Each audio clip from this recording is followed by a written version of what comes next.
Hey everybody, welcome to the show. I'm Andrew Knox in for Gordon. America can't stop Israel from going to war with Hezbollah. That's what a U.S. envoy told Lebanese officials recently. Still, the U.S. is urging Israel to find a diplomatic solution with the terror group. At the same time, one Israeli official is warning America to keep an eye on Iran, the greatest threat to the future of the world. CBN's Julie Stahl reports. The U.S. is warning Hezbollah that it can't stop Israel from going to war to stop the terror group's daily attacks on the north. Hezbollah's provocations threaten to drag the Israeli and Lebanese people into a war that they do not want. Still, Defense Secretary Lloyd Austin is urging Israel's visiting defense minister to seek a diplomatic solution. Another war between Israel and Hezbollah could easily become a regional war, with terrible consequences for the Middle East. Yoav Gallant says Israel is determined to establish security in the north and bring back some 80,000 citizens evacuated from their homes. He urged the U.S. to focus on heading off another threat, Iran getting nuclear weapons. The greatest threat to the future of the world and the future of our region is Iran, and time is running out. Inside the country, Israel's Supreme Court ruled Tuesday that ultra-Orthodox young men must now serve in the military. The community, which now has 65,000 young men, has been exempt from military draft since 1948, when Israel's first prime minister allowed 400 students to study full-time as a spiritual blessing to the state. And broader Israel said that there needs to be equality. How can there be tens of thousands who are being exempt from military service when everyone else is serving? Former Knesset member Dov Lipman tells CBN News some of Prime Minister Benjamin Netanyahu's coalition partners are ultra-Orthodox who don't want their people drafted. There's no way these ultra-Orthodox parties can stay in a government where that's the government policy, and that could collapse the government and lead to a new election. And in what could be considered a local U.S. victory for Israel, Democrat Representative Jamal Bowman was defeated in a New York primary race. Bowman had accused Israel of genocide in Gaza, and his defeat is seen as a referendum on progressives' attitudes toward Israel. Julie Stahl, CBN News, Jerusalem.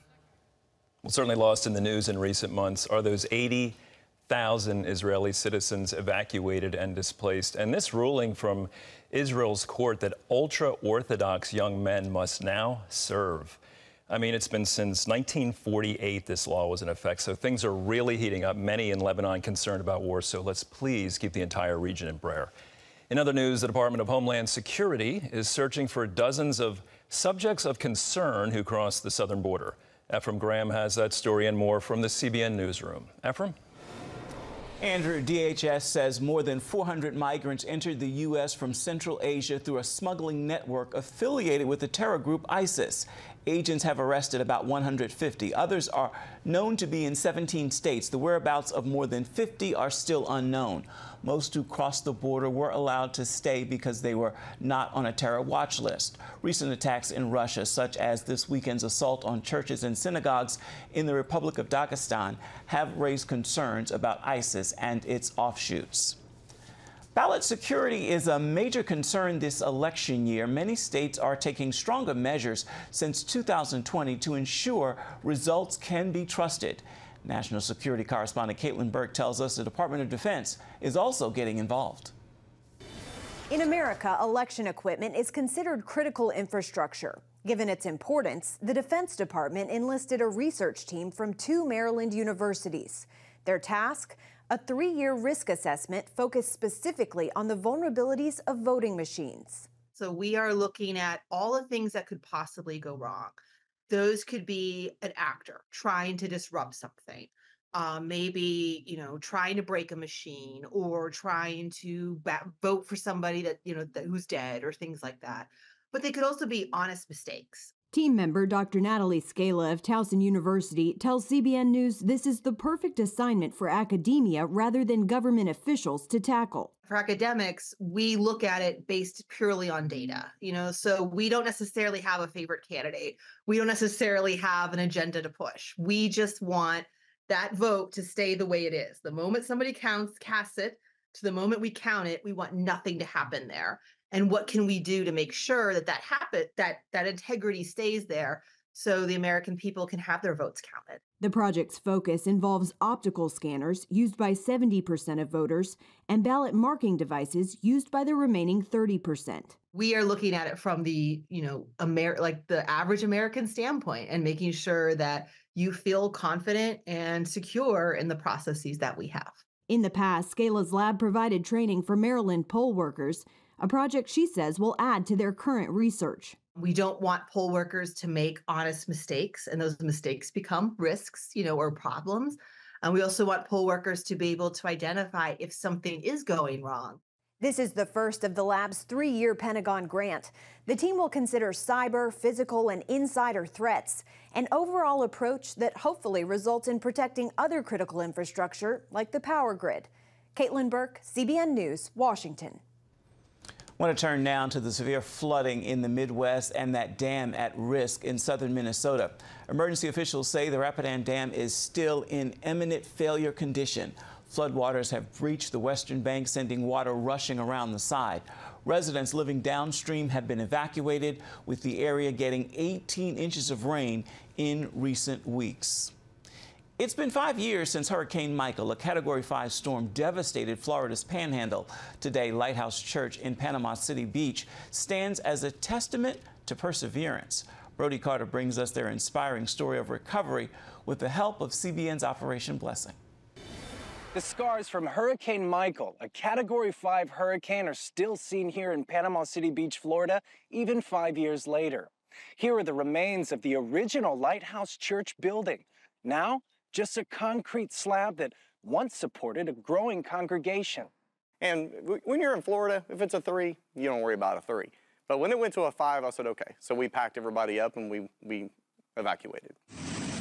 The first Category 5 storm to strike Florida's Panhandle. Michael became the most powerful hurricane to make landfall in the U.S. It claimed 59 lives and caused an estimated $25 billion in damage. Sadly, I have to go get a demolition permit to take down the remainder of the building. Pastor Cole Bailey leads Lighthouse Church. It used to be located in Panama City Beach. That is, before the storm caved in its roof. This is one classroom. This will be the east side classroom. I've never been through anything like that in my life. There was no comparison. When Michael came through and it ripped off 100,000 roofs in an hour or whatever it was, these numbers were insane. We knew we were in big trouble.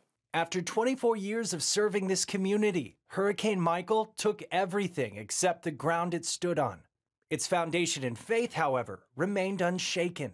Just days after the storm hit, and we're all still just in shock, I get a call from someone from Operation Blessing. That led to a partnership which mobilized volunteers bringing chainsaws, hot meals, and a spirit of perseverance. Pastor Bailey saw it as the power of faith in action. They came in with resources that blew our minds. They came in with hundreds of volunteers. Just at one location, we were able to serve 38,000 hot meals after that storm. One location. We lost count at our other location at 20,000 meals. Resources are coming in. Equipment is coming in. Stephanie Robinson has been part of Lighthouse since it started in 2000. I knew God was going to move, but it's hard to see in that, that devastating time of just everything that God had kind of built just plummeting. And but it was amazing to watch the community and family of God just immediately step in. Despite the storm, Stephanie says the church found its true strength in the faith of its people. If the Lord didn't save you from it, He's gonna bring you through it. Today, the new building stands in a renovated movie theater across the bridge in Panama City.